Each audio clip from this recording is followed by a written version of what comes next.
Sacado. Quería conocer tu opinión, por favor. Mi opinión es que la sala también debió admitir esas pruebas, ¿no? Porque yo creo, a ver, acá hay que partir de algo, ¿no? Estamos hablando de peligro procesal, ¿no? Y el peligro procesal, si bien es cierto, es una situación potencial. Entonces nosotros no podemos esperar a corroborar cada dato de peligro porque hasta eso se nos escapa el imputado, ¿no? En ese sentido, mientras existan nuevos elementos de convicción que abonen a favor del peligro procesal, yo creo que sí debieron ser admitidos. Pero la sala ha sido coherente con precedentes que ellos anteriormente ya han tenido respecto de que en una apelación solamente se puede analizar y valorar los datos que tuvo el juez al momento de emitir su resolución. O sea, lo que me está diciendo es que si tú hubieses sido uno de los jueces, sí lo hubieses admitido, pero la sala, los tres jueces que la conforman, estaban en su derecho a hacer la interpretación que han hecho ayer también. Así es, porque fueron coherentes, siguieron su criterio, dijeron en apelación nosotros no vemos nuevos elementos, ¿no? Ok, Carlos, ¿coincides con tu tocayo? Fíjate, ahí hay dos temas, ¿no? Toda la lógica del Código Procesal en el ámbito de lo que es la apelación de sentencias o resoluciones está previsto, ¿no? Y esto es algo que lo discutimos en su día, en el año 2004, porque fui parte de la comisión revisora, la incorporación de nuevos elementos probatorios como parte, digamos, del proceso de apelación. Es decir, dentro del código es la lógica normal o natural. Lo que no se puede admitir es la prueba sorpresiva, la prueba de mala fe, una prueba que no es conocida por la contraparte.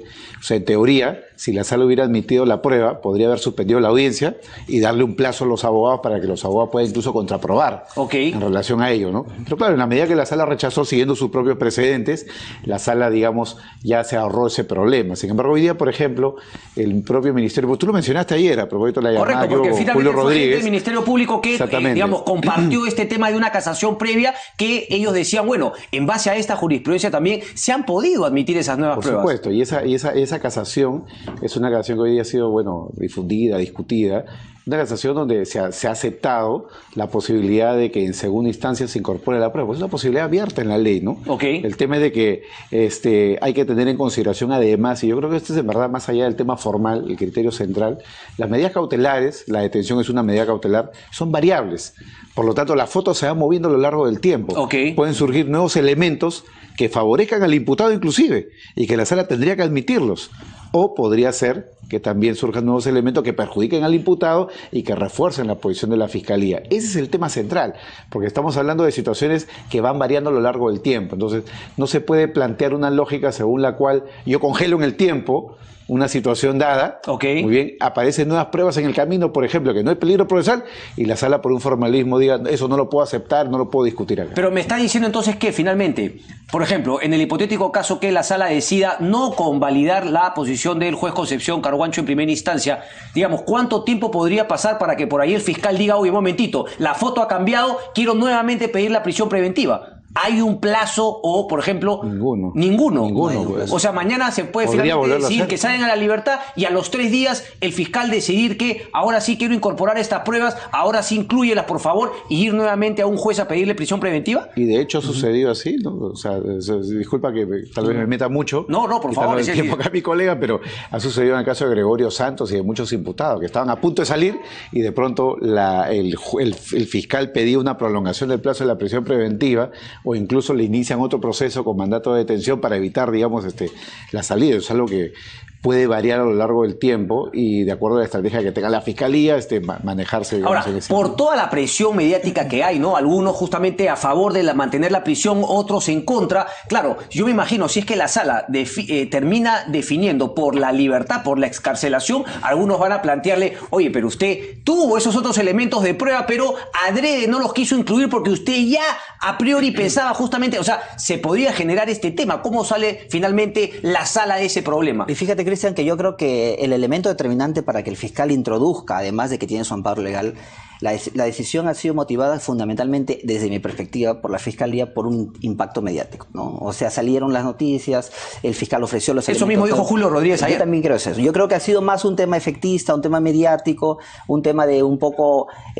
cargarle la pelota a la sala y no justamente al fiscal, porque el fiscal dirá, yo ya presenté todo lo que había que presentar, fue el juez que no quiso aceptar mis nuevas pruebas. Pero ojo que esta sala ha demostrado no ser tan llevada por los medios, digamos. ¿no? Ha demostrado Fue liberó a Félix Moreno. Exactamente, independencia, autonomía, en ese sentido, ¿no? Ok. Y ellos mismos han motivado además adecuadamente, señalando, yo no puedo resolver de manera distinta a como ya anteriormente he resuelto, ¿no? Ok, pero independientemente que, claro, un impacto mediático uno podría decirlo, bueno, finalmente porque lo sacó un medio, o sea, yo no sé si es que es tanto así, finalmente lo saca Panorama, pero no era una prueba importante traer el tema de Madre Mía a colación y también esta mención de que efectivamente un jefe de una cárcel habría estado presionando a un testigo para que no declare contra Nadine Heredia. O sea, no son nuevas pruebas importantes para la obstrucción de la justicia. Claro, ahí hay que hacer una acotación, ¿no? La sala no es la misma que la de Félix Moreno. La de Félix Moreno fue la sala del doctor Carcausto. Ok. Esta es la sala del doctor Saguanay. Ok.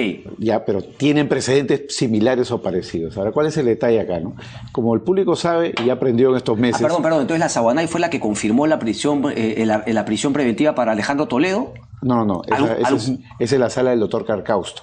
Esa es la sala. ¿Y qué otro caso importante ha visto Saguanay? Ahora, hay que tomar en cuenta que, en verdad, en estricto, el caso de Toledo nunca ha tenido segunda instancia. Es uno de los temas de su defensa en los Estados Unidos, porque cuando plantea el abogado la apelación, se olvida de adjuntar una petición específica, en el sentido de si era apelación o era nulidad, y la sala el juzgado le rechaza la impugnación, claro, y no ha habido en estricto segunda instancia, ¿no? Pero eso lo está agarrando justamente para una defensa más que todo política ya en los Estados Unidos. Estados Unidos, y cuando los abogados han hecho la publicación en El Comercio sobre los argumentos de defensa han mencionado ese tema, de que no ha habido la que sacó Roger Noriega y la otra es la otro abogado que... Exactamente. Pero mira, volviendo al punto, solamente la mención, ¿no? Y yo creo que incluso estos nuevos elementos probatorios que podrían haberse aceptado no hacen variar mucho la situación, porque yo creo que el peligro procesal en el caso concreto está bastante debilitado. Creo que la Fiscalía tiene un buen caso como tema de fondo para ir a juicio, acusar, y que en juicio se defina si Humala y Heredia son inocentes o culpables. Pero el tema del peligro procesal, por más Panorama, por más que haya salido lo que salió en El Comercio, no es tan determinante, y ahí sí podríamos citar el presidente Félix Moreno, donde aparecen unos mensajes de texto de amenaza a Gil Shavid, y la sala dijo, no está probado que eso provenga del puño, digamos, o de la mano de Félix Moreno. En este caso, si han habido presiones al señor Belaún del Ocio, que ya todo el mundo sabe que él es el colaborador eficaz. Muy bien. En el tema del penal, podemos sospechar que es Heredia, que es Humala, pero en la medida que no hay una prueba plena, no se puede ligar, digamos, esa actividad ilegal o esa presión mencionada al puño y letra o el puño y mano, digamos, de Humala y Heredia, y por lo tanto hablar de peligro procesal en sentido estricto. Correcto. Yo quería terminar con un par de puntos de este tema, porque después quería entrar a un tema más de fondo. ¿Puede cambiar los 18 meses de prisión preventiva? Es decir, esta sala solamente tiene que confirmar o decir no, se escarcela, o puede dar puntos intermedios. De 18 te voy a dar menos, te voy a dar otras medidas restrictivas, pero no necesariamente la prisión preventiva. Cristian, como yo te comentaba, entre la libertad y la prisión hay zonas intermedias, ¿no? Lo ideal, en mi opinión, en este caso, así debería de haber sido unas medidas que impidan, por ejemplo, si el fiscal dice, oye, tú vas a comprar testigos, ¿no? Entonces las medidas idóneas hubieran sido medidas que impidan que Ollanta se acerque a testigos clave, en este caso, que Nadine no pueda organizar el plan de fuga que ha propuesto la Fiscalía, ¿no? Entonces, en este caso yo creo que la sala podría y debería dejar claro que la prisión preventiva tiene que ser la excepción. No puede ser. O sea, podría tomar medidas drásticas, pero no necesariamente la prisión preventiva. Ahora, podría también dar prisión preventiva, pero no en los 18 meses, como ha planteado Concepción Carhuancho. ¿Tiene esa potestad la sala también? Claro, quien puede lo más puede lo menos. Si la sala puede confirmar la detención, hay todas las franjas intermedias, hasta incluso la comparecencia simple en teoría, ¿no? Que podría aplicar la sala, pero ya no sería el caso, porque estos riesgos vinculados al peligro procesal pueden ser acotados efectivamente con, por ejemplo, lo que ya se ha mencionado, además con el hecho de que vayan a firmar o al control biométrico de huella digital cada semana, como pasó con Aurelio Pastor o pasó con el hermano Chejade, de modo que hay un control estricto de la actividad que ellos puedan estar realizando de manera permanente a lo largo del tiempo, ¿no? O sea, que la sala tiene ahí toda una franja, ¿no? Todo un ámbito de juego para terminar, solamente sus opiniones. ¿Ustedes creen que era una exageración la prisión preventiva y ustedes se inclinarían más por posiciones intermedias, doctor? Sí, exactamente. Creo que es lo que corresponde. De igual manera. Y con esta termino, porque te hace una pregunta muy interesante de Perú 21, ¿no? Si Humala Heredia salen en libertad, el próximo paso del fiscal Juárez Atoche debe ser presentar la acusación. Y tú respondes, sí. Pero si se confirma la prisión, también debe presentar a la brevedad la acusación. Es algo con la cual todos coincidimos, es decir, la importancia para asegurar también el debido proceso, ¿no? Y finalmente la necesidad de que un Ministerio Público no se tarde pues tanto tiempo en presentar una acusación cuando ya plantea una prisión preventiva por 18 meses. Yo creo que eso le hace daño un poco a la justicia y efectivamente para que algunos puedan presentarse como víctimas, que es finalmente lo que hace Ollanthumala, ¿no? Siento que están politizando el tema, estamos siendo tratados como criminales, dice Nadine Heredia. Acusación fiscal, así sea un veredicto u otro el que se defina el día de mañana en la sala penal. Ir a juicio y que en el juicio se defina si son inocentes o culpables. Así es, porque sobre todo la acusación fiscal, el requerimiento de prisión preventiva ha demostrado, ha evidenciado que el fiscal tiene un caso muy sólido, ¿no? Entonces, ¿qué más necesita para ir a juicio? Correcto. A ver, yo siempre veo este tema de una manera, ¿no? O sea, claro, hablamos de Ollanthumala, hablamos de Alejandro Toledo, pero finalmente pues son, digamos, los reflejos de lo que para mí es el sistema de corrupción en nuestro país, ¿ok? Y yo siento que, claro, el presidente de la República en su mensaje de ojo, hemos hecho todo lo que teníamos que hacer y ahora está en manos del Poder Judicial, que me parece una gran mentira, porque el Poder Judicial simplemente castiga si es que finalmente una acusación le lleva las pruebas necesarias o no para que el juez sentencie. Pero la lucha contra la corrupción va muchísimo más allá de lo que puede hacer el Poder Judicial. Yo quiero compartir con ustedes 4 tweets que dio el Ministerio Público. Hay una columna también de Jorge Medina, de Proética, no los tenemos todavía, ok. Que finalmente dicen, la lucha contra la corrupción ha sido prácticamente abandonada, no solamente en el discurso del presidente, sino también en la práctica del Poder Ejecutivo, y a eso quiero llegar también con el decreto de urgencia 003. ¿Tú crees que hay algo de eso? ¿Crees que se puede hacer mucho más? ¿Hay inacción de parte de este gobierno para tomar la lucha contra la corrupción? Pero por supuesto, yo creo que se puede hacer muchísimo más para luchar contra la corrupción. Pareciera que en este contexto la corrupción se ha reducido a Odebrecht. Pareciera que han simplificado a tal manera como si Odebrecht fueran los únicos corruptos, las únicas empresas que han participado en actos de corrupción, cuando creo que todos estamos de acuerdo en que existen en cada licitación, en cada obra pública, en cada carretera, en cada infraestructura que construía el Estado que licitaba, estaba claro que lo que conocían con el diezmo, ¿no? Entonces el diezmo era algo y el que club estaba... de las constructoras que hemos estado sacando acá. Por supuesto. Entonces, ¿cómo es que ahora solamente hablamos de Odebrecht? ¿Cómo es que toda la lucha contra la corrupción se centraliza solamente en Odebrecht, ¿no? Y ahora con este decreto de urgencia 003, en donde prácticamente le están diciendo a las demás empresas no te sometas a la colaboración eficaz, no, o a los representantes, no aceptes responsabilidad, porque... ¿Ese es el mensaje, te parece, el decreto de urgencia 003? No ha sido la intención, pero ha sido un efecto perverso. ¿Tú crees que en verdad no ha sido la intención? Entonces, ¿cuál ha sido la intención? ¿O no tiene intención? O sea, se ha hecho el documento tan mal que la verdad no tenía ninguna intención. No, la intención del decreto de urgencia, según lo que se ha expuesto y según lo que yo he escuchado a la ministra y a todos los que han opinado al respecto, es en primer lugar asegurar el continuamiento de la ejecución de las obras públicas. Pero no lo hace. Exactamente. Claro, lo que pasa es que está mal diseñado. Está mal diseñado. ¿Quién, por ejemplo, va a querer vender sus activos y sabe que el dinero va a ir a un fideicomiso, ¿no? A ver, doctor Coria. Fíjate, yo lo que creo, Cristian, es de que el gobierno no ha tomado los pasos necesarios para la lucha contra la corrupción. Empezando por lo que el propio gobierno decidió, que era crear una comisión de integridad presidencial que presentó su informe a fines del año pasado y cuyas medidas no han sido implementadas ni siquiera en un 5%, como ya se ha publicado, digamos, en los últimos días, ¿no? Entonces, el propio gobierno armó una comisión, la comisión llega a una serie de conclusiones y no las el gobierno las tiene que implementar y el gobierno las tiene en este momento abandonadas. La Comisión de Alto Nivel Anticorrupción está también completamente abandonada, no está fortalecida. Entonces, yo creo que ahí tenemos un problema. Yendo en concreto al tema del 003, yo lo que creo, Cristian, es que acá tenemos un trípode. Un trípode, ¿por qué? Porque por un lado tenemos un tema estrictamente privado-público, que es el acuerdo entre el fiscal Hamilton Castro y la empresa Odebrecht, que es un acuerdo que nadie conoce, sospechamos qué cosa dice, pero nadie conoce el texto del acuerdo, solamente lo conocen el fiscal de la Nación, el fiscal Hamilton Castro y Odebrecht. Segundo, tenemos todas las potestades que tienen los procuradores de poder pedir embargos, incautaciones, inhibiciones, que es lo que ha pasado en Olmos. Pero eso es justamente lo que han castigado, el Ejecutivo ha castigado esas acciones. Exactamente eso. Porque eso es lo que prevé la ley. Es más, si yo fuera el procurador, sinceramente hubiera hecho exactamente lo mismo. ¿Tú hubiese presentado esa inhibición para vender Olmos? Porque si a mí no me dicen cuál es el acuerdo con Odebrecht, y no lo tengo, yo no soy parte porque no lo he firmado ni me informan qué cosa dice, si a mí el Ministerio de Justicia no me dice cuáles los acuerdos que hay para la venta o no venta de Olmos, lo que tengo que hacer es embargar. Porque el día de mañana se vende, se llevan la plata, y lo que va a pasar es de que yo no tengo garantizada la reparación civil. Es que hay un trípode. ¿Por qué? Porque como bien se ha dicho acá, el decreto tiene dos objetivos, ¿no? La continuidad de las obras, cosa en la que cual no lo logra, para nada, es y más, lo segundo, más. dice que es garantizar la reparación civil. Y yo te hago una pregunta, Cristian, tú que eres abogado, ¿cómo va a garantizar la reparación civil si el decreto ni siquiera menciona cuál es el rol del procurador, cuál es el rol del juez, cuál es el rol del fiscal? Porque la reparación no se va a definir con el decreto.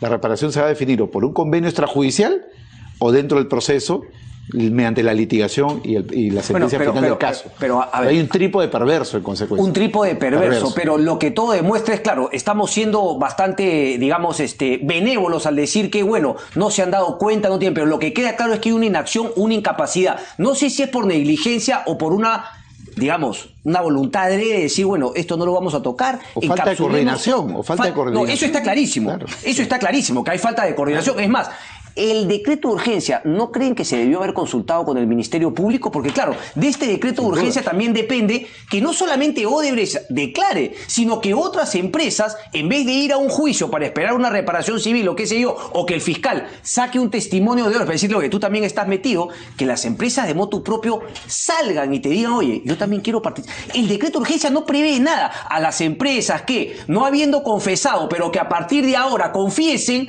habrá una serie para que puedan seguir contando. No hay nada de eso. No se consultó. Se debió haber consultado con el Ministerio Público. Por supuesto, no solamente con el Ministerio Público, también debió implicar un trabajo coordinado con la Procuraduría. Porque fíjate que la venta de las empresas, de los proyectos, de los activos y el depósito que se hace por esas ventas, que va al fideicomiso, está en función al porcentaje que plantee la Procuraduría respecto a la reparación civil. Sí, ¿no? pero ahí sí creo que hubo un error de Procuraduría. Ha podido ser más activo, ¿no? O sea, buscar finalmente otros parámetros que se habían utilizado en otros países del mundo, Cristian, de la región, para justamente tener una... Pero pareciera, por ejemplo, que el decreto de urgencia se pone en el supuesto de que en cada venta la Procuraduría tiene que decir, en esa venta mi reparación civil es tanto, en la otra venta mi reparación civil, y así no funciona en el proceso penal. Ese decreto de urgencia ha sido elaborado, pareciera así en la opinión de un penalista. Ahora, ¿y por qué no cambiar el decreto de urgencia? Desde mi punto de vista, Cristian, hay tanta improvisación que si hacemos una revisión de los lineamientos que aprobó el Ministerio de Justicia... Sí, aquí tengo también los estos han lineamientos. cambiado 4 veces. Sí. 4 veces en 2 meses. Sí, pero tampoco llega a decir absolutamente nada. Tampoco llega a decir absolutamente nada, y esto lo que se ha convertido prácticamente es un procedimiento tipo la Unión Soviética, ¿no? Yo quiero vender, el Estado me lo tiene que aprobar. Ok, pero yo creo que es ser demasiado benévolo, pero es también voltearnos a la realidad, porque analicemos el discurso de este gobierno. El presidente, más que una persona estadista, digamos, de nivel político, querer hacer una reforma integrada al país, parece que ve al país como una empresa. En el buen sentido, digo, de decir, administrarla, hay que mejorar el tema del crecimiento. Parece que están en esa dicotomía, que es o lucho contra la corrupción o freno finalmente la economía más de lo que ya está. Es una dicotomía que a mí me parece falsa, pero parece que ese es el tema. Parece que el señor Zavala o el presidente Kuczynski decir, uy, caray, pero que encontremos irregularidades en JJ Camet, en Graña y Montero y en las otras empresas, eso va a ser la muerte para nuestra reconstrucción. En vez de verlo como una oportunidad, confiesen y finalmente a partir de ahora tengamos licitaciones transparentes, sin corrupción y empecemos a mejorar como país, pero parece que esa no es la visión.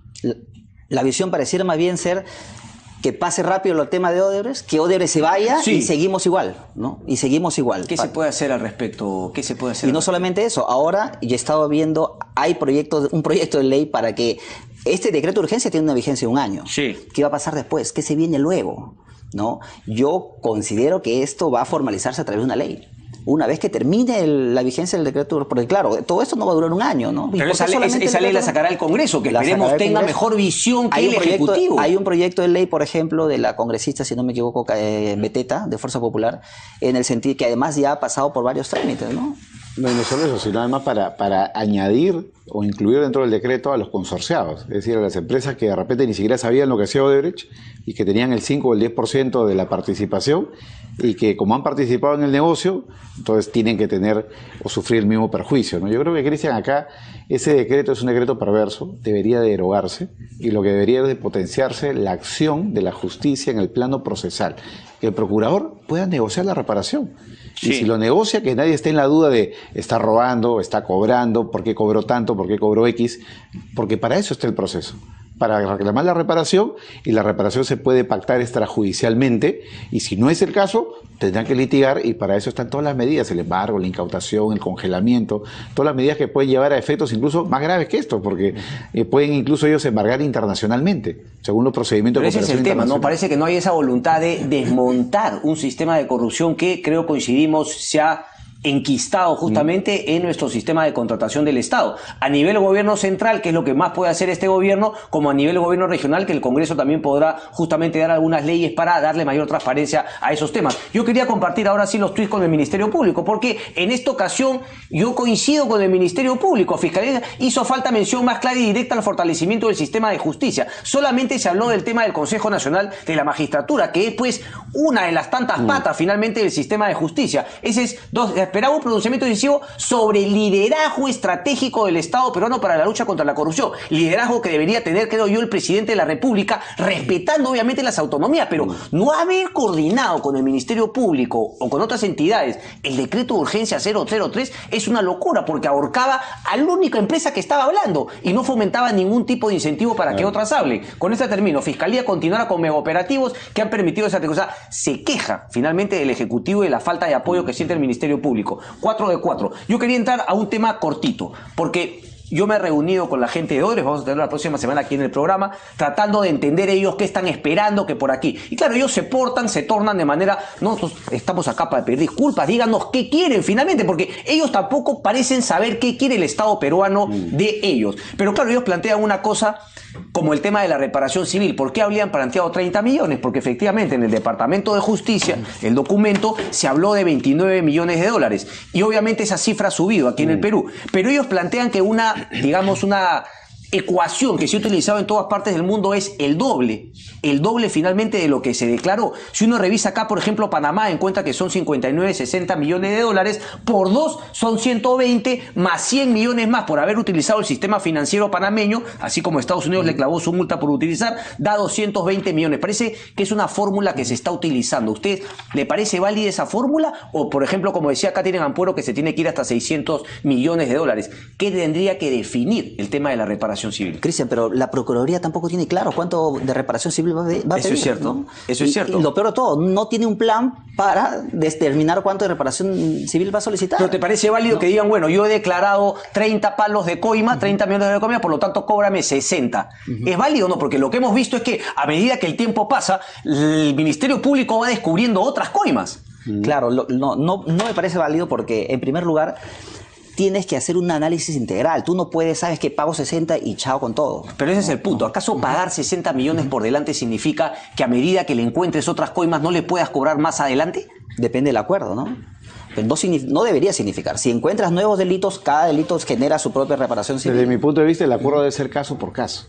Por ejemplo, en el caso Toledo estamos hablando de una presunta coima de 20 millones de dólares, y en ese caso tendríamos que recurrir no necesariamente a una fórmula del doble, sino tendríamos que ver ahí en el caso concreto, creo que con un análisis básico, cuál ha sido el daño que ha sufrido, digamos, el Estado peruano, porque estamos hablando ahí de un caso más grave porque no ha pasado por el SNIP, que es el Sistema Nacional de Inversión Pública, con lo cual se habla en teoría de una carretera que tiene un poco uso, poco efecto social, se ha gastado cerca de 600 millones, con lo cual el tema de la coima es un tema puramente referencial, ¿no?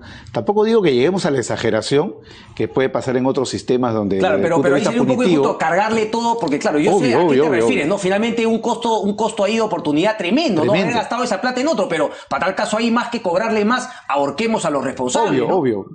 Por eso digo, la regla no puede ser la del doble, simplemente, ¿no? Tan automática, como si pago el doble, resuelvo el problema y cierro el asunto, ¿no? Yo creo que hay que hacer un análisis caso por caso, casuísticamente, y negociar, que es la potestad que tiene la Procuraduría, y que la empresa, si tiene efectivamente la voluntad de pagar, tiene que hacer valer. Correcto. Ahora, Cristian, esa reparación civil en conjunto va a ser impagable, ¿no? Yo, en mi opinión, la única forma de que se pueda pagar... ¿Que se qué? No, creo que una posibilidad sería...